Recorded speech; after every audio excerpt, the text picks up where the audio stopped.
Hello, ladies and gentlemen, and welcome back to the Fabulous Trucker channel. If this is your first time seeing one of my videos, sweet, like, subscribe, do the thing. Well, so we're going to get into it because I'm actually quite in a rush. I'm waiting on my bill of lading to come out, so as soon as that comes out, I'm going to have to kick it.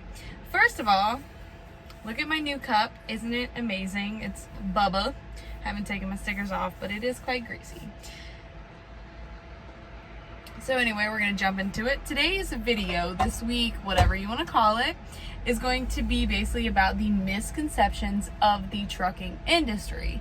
Now, I know a lot of you are like, there's probably a lot of them. There are plenty. I could probably talk about it for quite a few hours, but again, I only have about 10 to 20 minutes to do this, so I just kind of created, again, my notebook. A short little list with a couple different misconceptions that I hear a lot, some that I thought about, and even some that kind of applied to my situation now and or before. So we're just going to get into it, and basically I'm just going to tell you my opinion. This is my opinion. This doesn't go for every company. This is basically situational, so don't take anything too hard. And if it's happened to you, I'm sorry. If it hasn't happened to you, that's great. But again, it is what it is.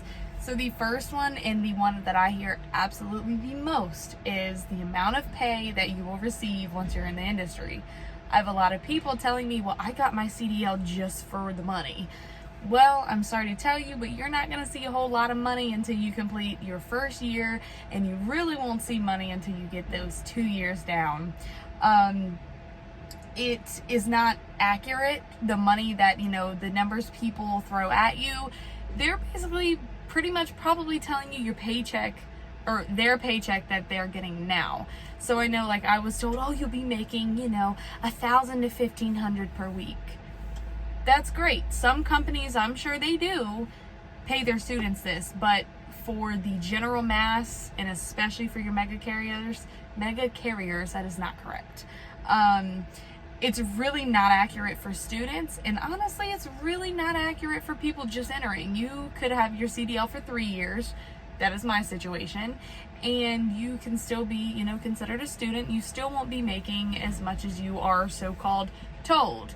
Where does this misconception come from? Honestly, it's a lot of people trying to make themselves look mightier and kind of act like they make more money, which they probably make the money they're telling you, but they probably have experience. So just keep that in the back of your mind. When you're first entering, you're not going to be getting that $1,200 to $1,500 a week or $1,000 to $1,500 a week. I'll tell you, I'm a year in and I'm just now starting to fall in that category. I know when I first started training, this was back when I was with Swift, I was getting paid $500 a week as a student to do my 5 weeks or 4 weeks, whatever it was, of training. After that, I was still averaging about $600 a week, and that's gross. That's not net. That's before taxes.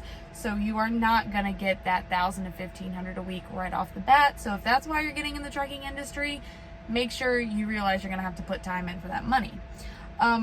Another thing, and this kind of goes with depending on the company and this, that, and the other, you're not really told the ins and outs of how you get paid if you don't ask. So make sure you ask about that. The second biggest misconception that I hear is, oh, I just graduated CDL school, I'm ready for the industry. No. CDL schools do not prepare you fully for being in the industry, for driving this truck, yada yada yada. Basically, all CDL school does is prepare you to pass your test. I went to a private school, so that was literally flat out, we're going to give you the same maneuvers as the test. We're going to give you, basically your road test, but we're going to give you plenty of time to practice, and we're going to give you the pre-trip, which all in all is all things you need to pass that test. Now, does it teach you the basic mechanisms and the basic, the basic things? Yes, it does teach you when you want your trailer to go left, turn right. It teaches you things like that. It does teach you what to look for in the pre-trip. That is great, but it does not treat you how to deal with people. It doesn't, teach you how to deal with people. It doesn't teach you how to deal with shippers, receivers, none of that. Again, most of it is just to pass that test. Now, this is going to be kind of a controversial one. A lot of people say after they finish their schooling and get that CDL in their hand, oh, well, I'm a professional driver now. You know, they harp on that title. I am a professional driver. In the eyes of the law, yes, you are a professional driver. But let me tell you, in this career, in this truck, and in this industry, when you come in as a student, do you really think you're going to be looked at as a professional? No. Hold on. You will be as far from a professional as possible, because when you are hired at these places, you are called a student. So you go from feeling high and mighty from your CDL, which you are, congratulations, again, in the eyes of the law, yes, you are a professional driver. But to these companies and to these people who've been in this industry for, 2 to 8 to 10 to 20 years, no, you're not a professional. I know myself, I've been in it a year, I'm nowhere near a professional. I have friends who are 2 years, 5 years, 8 years. They don't even consider themselves a professional. In order to be a professional, you have to master your craft. And in a industry of ever-changing variables, it's very hard to become a professional, a master of this craft. Now, you can be a master of your truck, but not the whole thing. So, and that comes, again, like I just explained, the CDL schools, they prepare you for, like, alley docks. Okay, that's fine, but there's ever-changing variables. I know I go to the same shipper every week, and I mean every week, every about 2 days. So I still don't back the same every day. It's still not the same steps. Sometimes there's a trailer in the way. Sometimes there's a truck in the way. Sometimes it's raining, so I don't want to get in the mud, like, or I'll get stuck.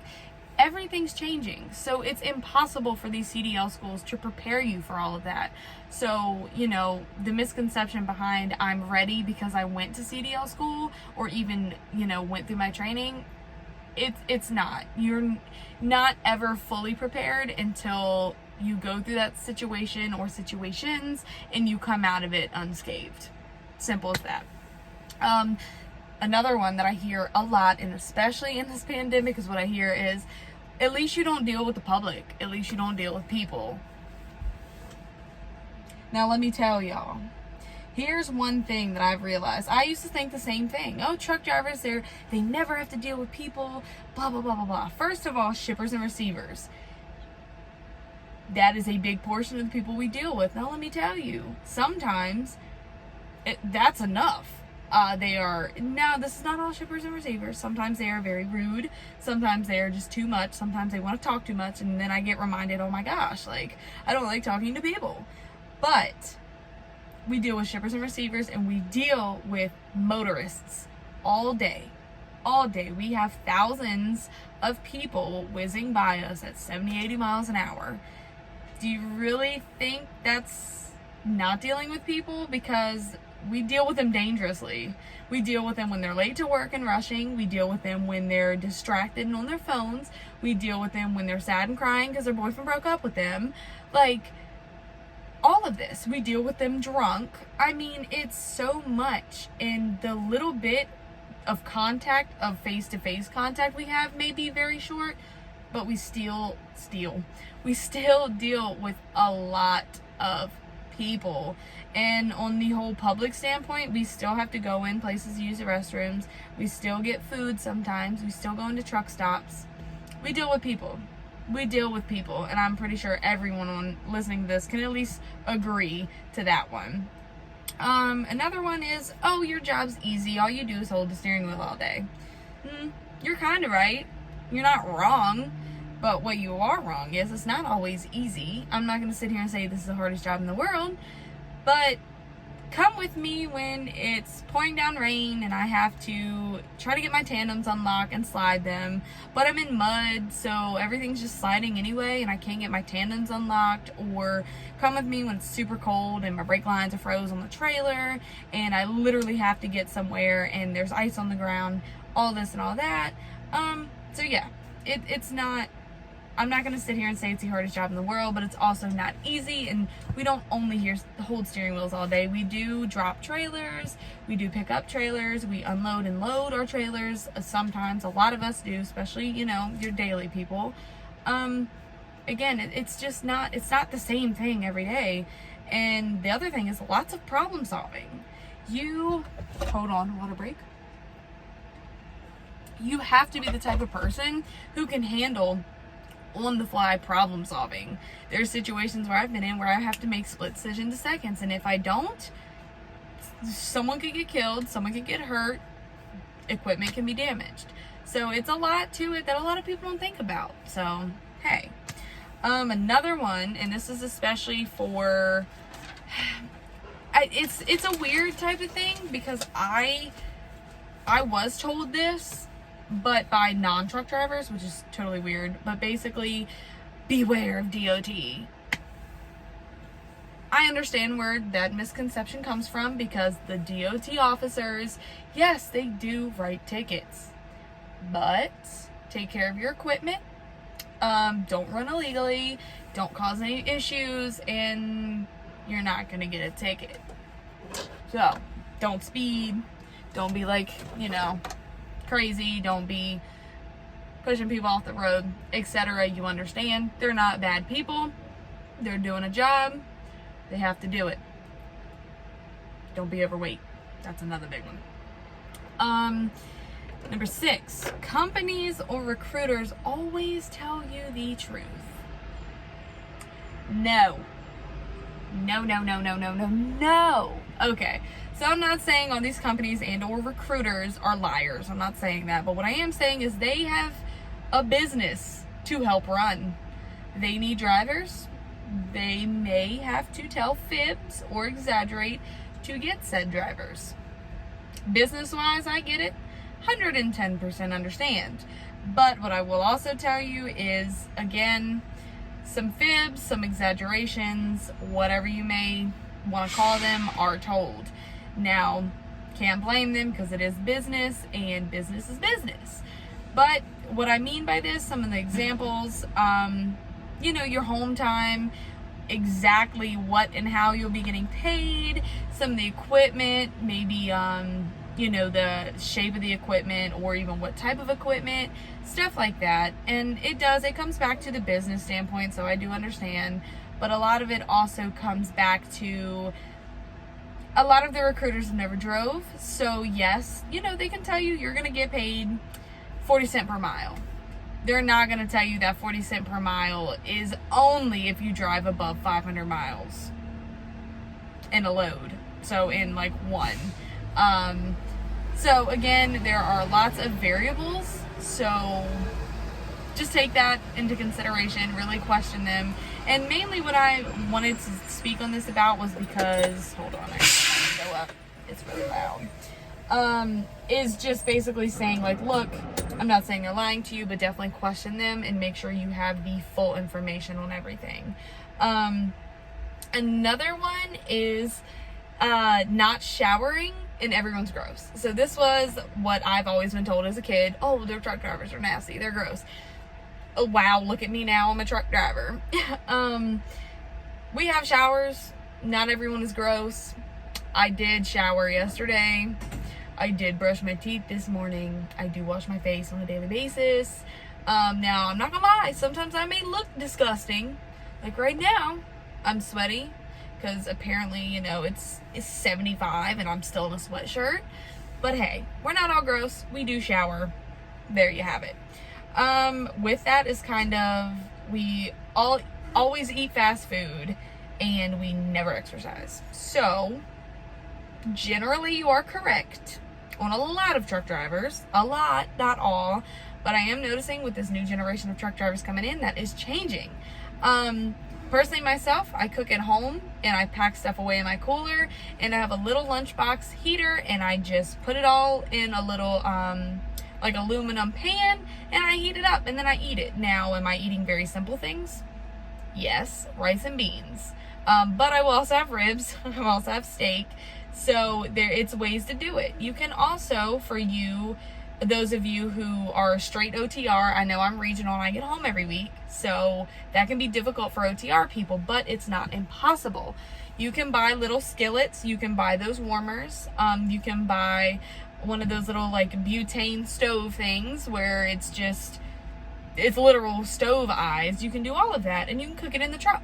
There are ways to find Walmarts. There are ways to find, food stores. You can even buy, there's so many possibilities when it comes to it. It is harder, I will say, sometimes than others, but it is possible.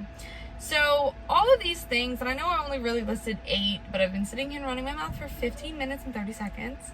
All of these are really big, like misconceptions, things that people kind of get wrong or don't really understand to the fullest, and information gets passed down and twisted, and he said, she said, or whatever. So those are just some of the biggest ones. I would love to revisit this video in another 6 months to a year when I can really think about others, but that's the biggest ones that I just thought of and I've been thinking about a couple days, and I don't know why I wanted to make this video. I think I just did.